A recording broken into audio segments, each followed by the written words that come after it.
Moving to this developing story, Ekurhuleni Mayor Nkosindiphile Xhakaza will face a motion of no confidence. It was tabled by the Independent Citizens Movement and the ACDP over apparent financial mismanagement, leadership issues, and neglect of council directives.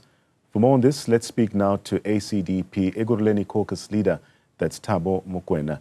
Dr. Mokoena, good to have you on the program this evening. So considering the motion of no confidence against Mayor Xhakaza, what would you say is the core issue driving the lack of confidence, especially in his leadership? Good evening, sir, and good evening to your listeners. And I'm so glad that you welcome me on your program. Firstly, as ACDP, we're much more concerned about the financial trajectory that the city is facing under the leadership of Nkosindiphile Xhakaza, because this is a prime one because it affects service delivery. If there are no finances in the city and there's mismanagement, where does the city go? Because at the end of the day, who's suffering? It is the residents that has voted us into council. So we are holding the executive accountable to say, what you promise to the people, do it and do it decisively. Right. The delaying tactics is not going to work in this city. We will not allow the city to go down the drain. We will not do what the national government has done to take 30 years without taking any responsibility. We wanted to make sure that even if we go out, we leave the city in the right direction to the leadership that will come in the next coming elections, that they find the city stable with finances so that they can be able to do their work properly. Also interesting is that the motion mentions significant challenges, including financial instability in the city and generally poor service delivery. How do you believe these challenges can be addressed, especially in the short term, if the motion does succeed? If the motion does succeed, what we are looking at, we need credible and ethical leaders, not leaders that are going to work to play talk show and promise people falsely. We need leaders that will have passion for the resident of Ekurhuleni. I mean, if we talk of leaders that are speaking eloquent way, they're promising people freedom, and yet they themselves are slaves of corruption, it's not going to take the city anywhere.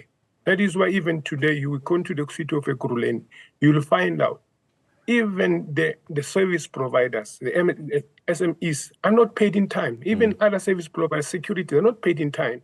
What does that mean? It means the city is going down the drain because the very same people that are servicing you, you don't pay them in time. What do you expect from them? For example, the last one, the EMPD, they have cut off their overtime. Why do you cut off overtime? And they don't have tools of taste. They don't have even cars. They are using their own vehicles on the streets. So what do you expect of such people? If they are working and they're unsatisfied, how are they going to perform? How are you going to motivate them to do the right thing? But given these accusations of financial mismanagement and the delays in the budget approval as well, how do you think the city can actually restore, especially its financial credibility? Right. What we need, as I've mentioned, we need to have ethical leaders, people that are going to make sure that finances are treated urgently. We don't have to play tactics game when it's supposed to bring the budget in time so that it can be approved.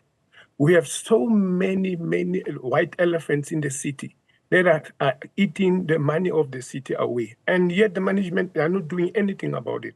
For example, we have the big elephant that is showing the city's money, the Sami building. That building has been there for years. It's not been completed, no consequence management taking place, and yet the contractors are eating money out of the coffers of the city.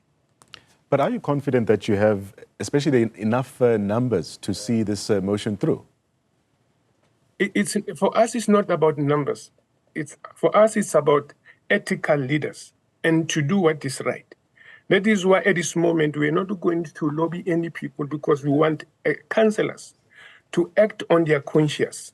Because when this term comes to an end, I do not want you to, when I'm walking in the street, people ask me, what did you do? I'm taking it seriously that it must have giving councillors an opportunity to do what is right at this moment. This motion of the council, if it passes, is go through. it is a sieve that's going to sieve the credibility, the honesty, the integrity of the councillors. Where do they stand? Do they put men first or do they put the resident first? Right. But I want to explore another issue as we continue this discussion. These claims that Mayor Xhakaza's international trips lacked transparency. In your view, how can the local leadership then be more accountable, if you will, when it comes to issues like travel and other urgent or non-urgent matters, especially when service delivery is suffering in the city? We believe leaders who are elected by the electorate, when you go out in the name of the electorate. You don't go out on your name as an individual. When you go out and come back, we must be able to see you. That's transparency. And you must also report. How would you have four or three trips without giving council a report? How do we know what were you doing? What is your personal in the coffers of the city? Is that transparency? It's not. Is that countable? No. That is ACDP Ekurhuleni caucus leader Tambo Mokoena giving us his party's perspective on this issue.